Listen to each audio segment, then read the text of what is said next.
Hi everyone, Thao here. Alright, it's been a while since my last What's on My Phone video, and with it being a new year now, I thought it would be the perfect time to do another one. Today we'll be going over what's on my Galaxy Note 9, which is actually my dedicated work device. I highly recommend having a separate phone for work if you can swing it. It allows me to disconnect when I'm not working and honestly has done wonders for my mental health.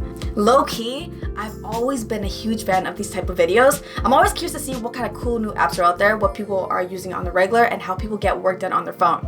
I'm long overdue. Let's hop into things and let me show you what's on my Note 9. At the very top of my home screen, I have the at-a-glance widget from the Google app.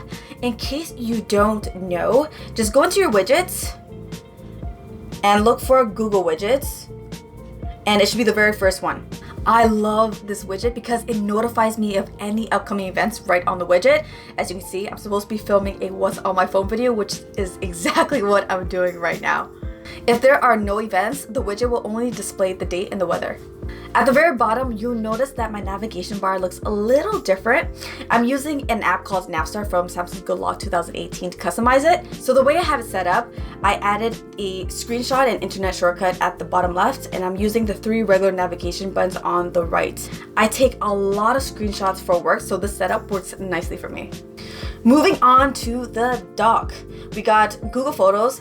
Any pictures that are taken on my Pixel 3 or Note 9 are synced to Google Photos, so I can access them anytime, even on the computer. And then we got Samsung Email. Honestly, it just works, and I prefer it over Gmail. Phone, obviously, to make phone calls. Samsung Messages is my text message app of choice, primarily for the scheduled messages feature. And lastly, we got the Google Camera app. I prefer the pictures that come out of it over the Samsung stock camera. That's why it won a spot on the dock. The top row is made up of a bunch of shortcuts I found to be useful and that allows me quicker access. In case you don't know, to create an app shortcut, long press any app, and if there are any shortcuts available, just drag that right onto the home screen. Alright, let's go over these shortcuts. The first is Google Drive Scan. If I ever need to scan anything, this shortcut comes in super handy.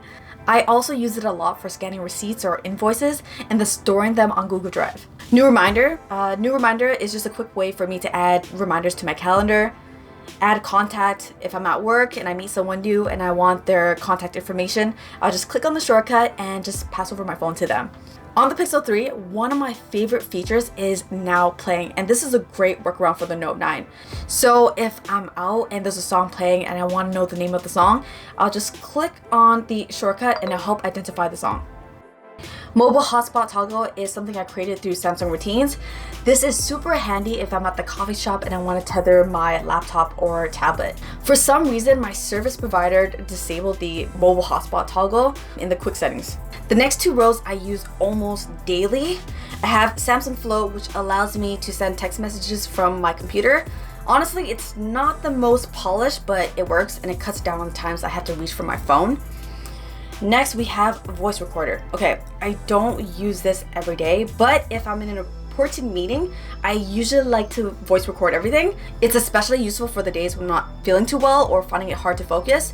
I'll listen to it later on the drive home to ensure I don't miss anything. Write on PDF is from Samsung. If you own a Note 9, then you definitely need to download this app. It allows you to sign and annotate PDFs. I use this all the time to sign contracts and forms inside and outside of work. My Files, it comes with the phone. It allows me to browse through files on my phone. I also have a media folder. It has YouTube Music for streaming music, Audible for audiobooks, and Pocket Cast to listen to my favorite podcasts. Shoutouts to the Joe Rogan podcast. I'm a huge fan. Google Maps, obviously for directions. I actually tried Waze for a little bit. It's not bad, but I still prefer Google Maps. Samsung Notes. Actually, I have 2 note-taking apps, Samsung Notes and Google Keep. Google Keep is my primary note-taking app for like groceries and ideas, but Samsung Notes just integrates so well with the S Pen. Cool tip, if you hold down the S Pen button and double tap anywhere on the home screen, it'll automatically launch a new note, and once you're finished writing your note, it'll automatically save right into Samsung Notes. Google Drive is where I pretty much store all my files. Anything work related, even YouTube scripts, are all saved here. Tide is a new app that I recently just fell in love with. It uses this method called Pomodoro, which is cycles of 25 minutes of focus followed by a short break. It's supposed to increase your productivity. So during the focus period, you have a variety of calming sounds to choose from. My favorite is rain. Has this app helped me? Definitely, and I would highly recommend it. I also use gestures and the edge screen. I know a lot of people aren't too fond of the curved display, but hey, I like it. I have one hand operation plus gestures set up, allowing me to navigate my phone without having to reach down to the navigation bar. So from the search bar to the top, it's dedicated to gestures, and right at the very bottom is where I can launch the edge screen. As for edge panels, I'm using Apps Edge, Clipboard Edge, Recent Files, and Calculator. Huge fan of the clipboard as I can easily drag anything I copy right into emails or messages.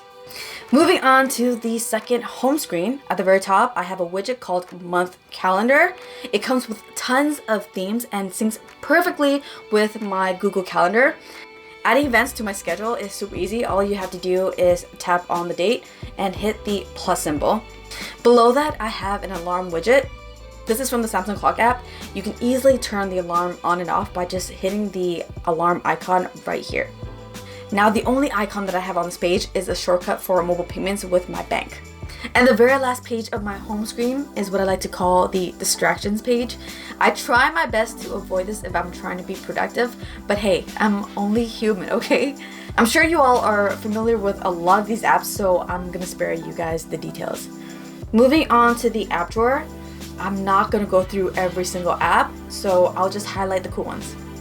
We got Warden. This is a password manager. This was highly recommended by a friend of mine. And Bouncer, which is a new app that I've been testing. It basically allows you to set rules for app permissions. I typically set it so that it removes any app permission once I exit an app. There are some exceptions, but if I'm not using an app, I don't see why it still needs access to things like my storage. Gala 2018 is a must-have, especially if you own a Samsung phone. The amount of customization you can do on your phone is insane. I've actually done a ton of videos, so you can go back to my video logs and check them out. Resplash. Okay, so Resplash is my go-to wallpaper app. You get tons of high-quality photos from photographers that make for awesome wallpapers. Okay, yeah, so Snapseed and Visco are two of my favorite photo editing apps on phones. I'm sure everyone knows about Google Rewards by now. You basically answer surveys from Google and they give you Play Store credits to use on the Play Store. I personally use all my credits on Visco presets. And yeah, everything else is pretty standard. And that's a wrap for everything that's on my Galaxy Note 9. I know it's not the prettiest setup, but hey, it gets the job done. I hope you guys found this video informative and took something useful away from it. If not, then I'm sorry, and thanks for watching anyways. If you have any app suggestions, please do not hesitate and comment down below. I don't download very many apps on my Note 9 since it is my work device, but I'm always trying to find ways to improve my mobile workflow. As always, thank you so much for watching. Until the next one, peace. Bye!